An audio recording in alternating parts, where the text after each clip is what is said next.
Everyone thought Ethan and Madison Blake had the kind of marriage people envied. 6 years in, they were the golden couple. Ethan, a 36-year-old software entrepreneur with a quiet charm and razor-sharp focus, and Madison, 32, a stunning marketing exec whose smile could turn heads in any room. On social media, they were sunshine and vacation filters, anniversaries in Bali, cozy dinners, handwritten notes tucked into briefcases. But behind all those curated moments was a reality slowly unraveling, thread by thread. Ethan was the kind of man women hoped for: disciplined, thoughtful, adore. He remembered her favorite wine, her coffee order, the way she liked her bath run after a long day. Madison once told her friends she hit the jackpot marrying him. But love, no matter how pure, has a fragility that routine can erode. Over time, the spark in their marriage dulled, not from a lack of love, but from life rushing in. Work stress, missed dinners, conversations that used to crackle now settled into autopilot. The physical intimacy that once brought them together now felt scheduled, more duty than desire. Madison felt it first. That slow drift, that hollow silence at night when Ethan passed out from another 12-hour workday. She still loved him, but the thrill was fading. Her new job only widened the distance. Gone were the drab grey walls of her old firm. Her new company downtown sparkled: glass offices, rooftop mixers, a swarm of ambitious, charming co-workers. Most notably, an army of sharply dressed, confident men who knew how to look a woman in the eye and make her feel like the only one in the room. At first, it was harmless. She noticed their attention, lingering stares, playful comments, the scent of cologne trailing in the air. It was flattering, even fun. But harmless doesn't stay harmless forever. It was Tyler from product development who first tested the line. "If we didn't work together," he smirked, "I'd have taken you out the day we met." Madison laughed but didn't shut him down. Then came Ryan from analytics, with his low, slow compliments and how he always found reasons to hover near her desk. She told herself it was innocent. She wasn't going to cheat. She wasn't that woman. Until she was. At a company happy hour, tipsy and tired of pretending she didn't crave the attention, Madison let the line blur. In a dim bathroom down the hallway, Tyler whispered promises and kissed her like she hadn't been kissed in years. She gave in. For a moment, she wasn't Mrs. Blake, she was just a woman who wanted to feel alive again. She told herself it was a one-time mistake. But it wasn't. That thrill, the rush of being wanted, chased, devoured, it was intoxicating. One tryst became 2, then 3. New names, new faces, each one offering something Ethan couldn't anymore: novelty, passion, escape. Madison didn't just cheat. She chased the high. She stopped counting at some point. The number didn't matter anymore. It was the feeling she was after, the rush of being irresistible.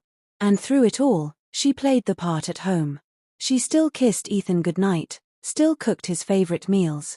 But her heart had long drifted elsewhere.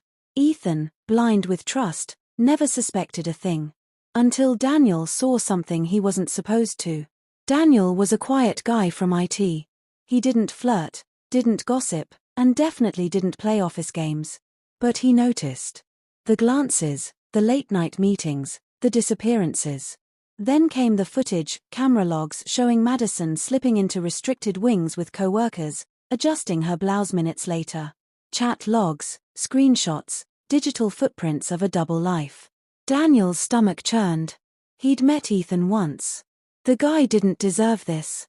Daniel gathered the evidence: videos, screenshots, Madison's own messages bragging about her record of sleeping with 6 guys in a single night.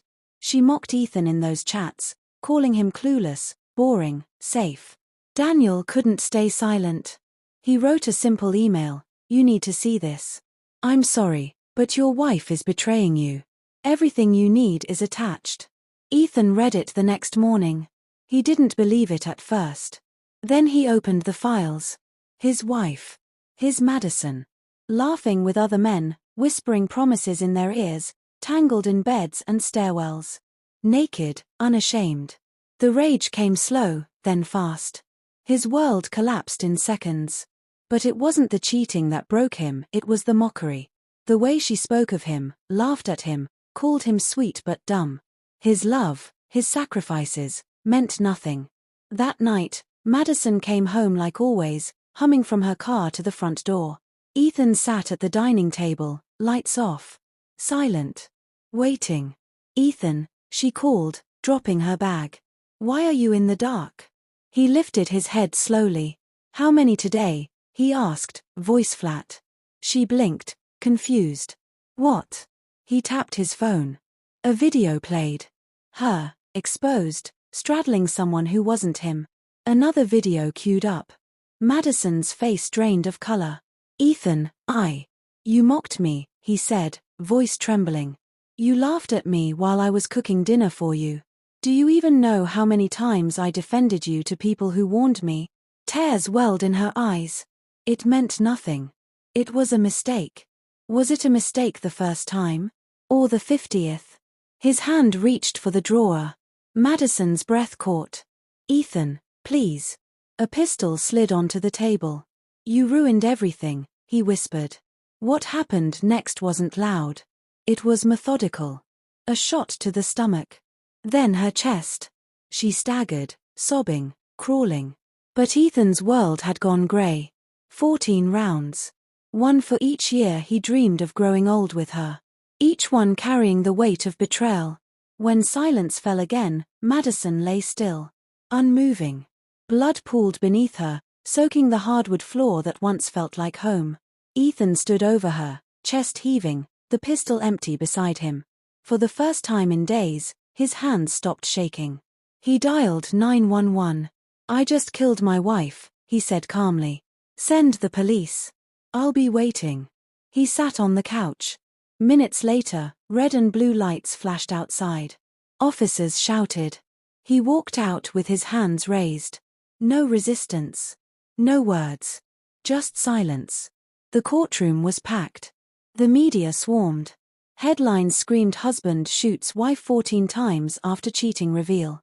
Prosecutors painted him as a cold-blooded killer. But Ethan's defense played the videos. The chats. The ledger of names Madison herself compiled. The humiliation. The emotional destruction. The betrayal. When Ethan took the stand, he said only one thing: "I loved her more than anyone else ever could. And she made me feel like nothing." The jury deliberated for hours.